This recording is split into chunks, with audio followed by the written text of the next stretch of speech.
Assalamualaikum warahmatullahi wabarakatuh. Halo teman-teman. Di video kali ini saya akan mereview buku dari Holger Daun dan Reza Arman yang berjudul Handbook of Education. Ya, jadi bukunya ini bahasa Inggris ya teman-teman. Jadi ketika kalian membaca nanti bisa sekalian mengasah skill bahasa Inggris kalian. Saya akan mereview salah satu tema yang ada di dalam buku Handbook of Education ini, yaitu temanya adalah Islam, globalisasi dan pendidikan. Jadi bagaimana Muslim nanti berinteraksi dengan globalisasi, bagaimana persepsi Muslim tentang globalisasi, Barat dan globalisasi, dan bagaimana Islam, globalisasi, dan pendidikan ini saling berinteraksi satu dengan yang lain. Saya hanya akan mereview sedikit. Jadi yang pertama, di dalam tema ini terdapat dua globalisasi. Yang pertama itu adalah globalisasi Barat, kemudian ada globalisasi Islam. Globalisasi Barat ini berfokus pada kekuatan penyebaran paham-paham neoliberalisme dan prinsip-prinsip sekolah secara universal. Namun berbeda halnya dengan globalisasi Islam. Globalisasi Islam itu adalah bagaimana umat Muslim ini menyebarkan pesan-pesan Islam melalui teknologi informasi dan migrasi. Nah, bagaimana Muslim ini berinteraksi dengan globalisasi? Jadi Muslim ini berinteraksi dengan globalisasi secara agama, sosial, budaya, dan politik. Itu dibedakan menjadi 4 arah. Yang pertama ada sekularisme. Sekularisme ini dipahami sebagai suatu aliran yang keluar dari konteks Islam atau aliran dari Barat, yaitu karena memisahkan agama dengan negara. Namun Muslim ini memahami paham sekularisme itu sebagai pengurangan peran agama di dalam masyarakat, sehingga umat Muslim menolak hal tersebut. Karena apa? Karena jika nanti agama ditarik dari peran masyarakat, maka masyarakat sudah tidak memiliki sisi religiusitas. Namun jika kita pahami antara pemisahan negara dan agama ini adalah sebagai agama adalah hubungan individualistik seseorang dengan yang di atas atau dengan Tuhan. Jadi bukan yang berhubungan dengan negara. Jika nanti agama ini bersinggungan dengan politik, dengan negara, agama ini sudah berbeda lagi, yaitu malah dijadikan sebagai sebuah alat. Seperti itu. Jadi paham sekularisme ini adalah paham yang memisahkan antara agama dengan negara. Kemudian yang kedua ada paham tradisionalisme. Paham tradisionalis ini adalah mereka yang menolak modernisasi, kemudian mereka yang menolak pembaruan-pembaruan yang ada, globalisasi dan semuanya. Jadi menurut mereka, Islam yang sejati adalah mereka yang tetap berpegang teguh pada tradisi. Jadi tetap menjalankan ajaran Islam itu sebagaimana Rasulullah dahulu, yang sederhana dan zuhud. Jadi kaum tradisionalisme Islam ini merujuk pada sisi mistik Islam sendiri, yaitu tasawuf.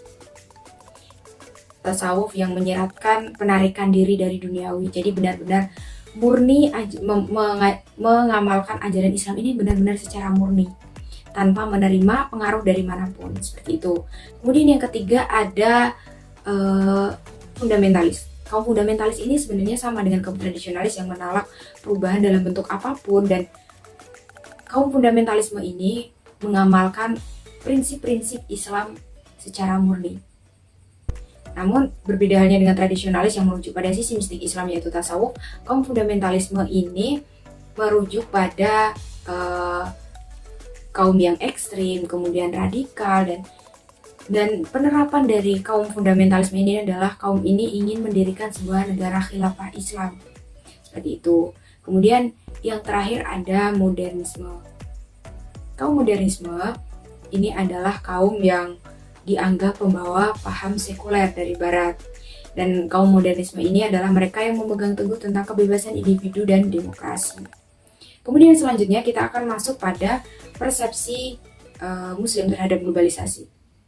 Persepsi Muslim terhadap globalisasi ini adalah kemudian persepsi Muslim tentang globalisasi. Nah, persepsi Muslim tentang globalisasi ini ada 4. Yang pertama itu adalah Islam sebagai kekuatan globalisasi. Kemudian yang kedua ada Islam sebagai kekuatan globalisasi yang potensial. Kemudian Islam yang dikecualikan dari globalisasi dan Islam yang terancam globalisasi. Kenapa Islam ini merasa terancam oleh globalisasi? Karena seperti yang kita ketahui, globalisasi ini adalah bebas masuknya, keluar masuknya budaya asing. Jadi Islam ini takut jika nanti ajaran Islam ini tidak murni lagi, namun sudah bercampur dengan budaya Barat, sehingga nanti menghasilkan Islam yang liberal. Kemudian Barat dan globalisasi. Di Barat setidaknya ada 3 pandangan terhadap globalisasi. Yang pertama adalah proses ruang dan waktu, teknologi, informasi, dan komunikasi. Kemudian yang kedua adalah ketergantungan ekonomi dan arus jangkauan secara global. Dan yang ketiga ada ideologi. Jadi pada prinsipnya globalisasi neoliberal ini adalah proses ekonomi dan budaya dalam skala yang besar. Nah, yang selanjutnya ada Islam, globalisasi, dan pendidikan. Jadi berjalannya pendidikan Islam ini ternyata banyak sekali yang tidak melibatkan negara. Masih banyak pendidikan Islam ini yang tidak melibatkan negara. Contohnya seperti di Indonesia, itu ada pondok pesantren atau pendidikan Islam. Nah, pendidikan Islam pondok pesantren ini tidak melibatkan negara sama sekali. Misalnya dalam hal kurikulum, mereka memiliki kurikulumnya sendiri. Kemudian dalam dana tidak mendapatkan dana dari pemerintah, namun mereka memiliki dana sendiri dalam menjalankan pendidikan Islam itu sendiri. Nah, globalisasi itu sendiri juga membawa pengaruh pada kurikulum dan aspek perkembangan pendidikan yang mempengaruhi pendidikan Islam ini dengan cara yang berbeda. Pendidikan gaya Barat itu lebih memfokuskan siswa untuk kompetitif secara teknologi dan ekonomi. Jadi berfokus untuk meningkatkan kemampuan kognitif siswa dan teknis siswa. Dalam menyikapi pendidikan Barat, reaksi Muslim ini sangat berbeda antara satu dengan yang lainnya. Reaksi pertama itu mengatakan untuk memisahkan secara total antara pendidikan modern dan pendidikan Islam untuk membentuk pendidikan alternatif sendiri yang berdasarkan Islam. Karena pendidikan modern ini dianggap tidak mampu menciptakan muslim yang beriman dan ahli, kemudian bisa mencetak generasi-generasi ulama muslim. Kemudian reaksi yang kedua, baik pendidikan formal maupun informal, itu pendidikan Islam tetap ditanamkan di dalamnya, seperti pelatihan moral dan sebagainya, itu masih tetap dijalankan di dalamnya dan boleh. Jadi berbeda dengan yang pertama tadi ya teman-teman. Iya, mungkin itu saja review dari salah satu tema yang ada di Handbook of Education karya dari Holger Daun dan Reza Arman. Jika kalian ingin membaca bukunya secara lengkap, sudah saya cantumkan link buku di deskripsi video saya ya teman-teman.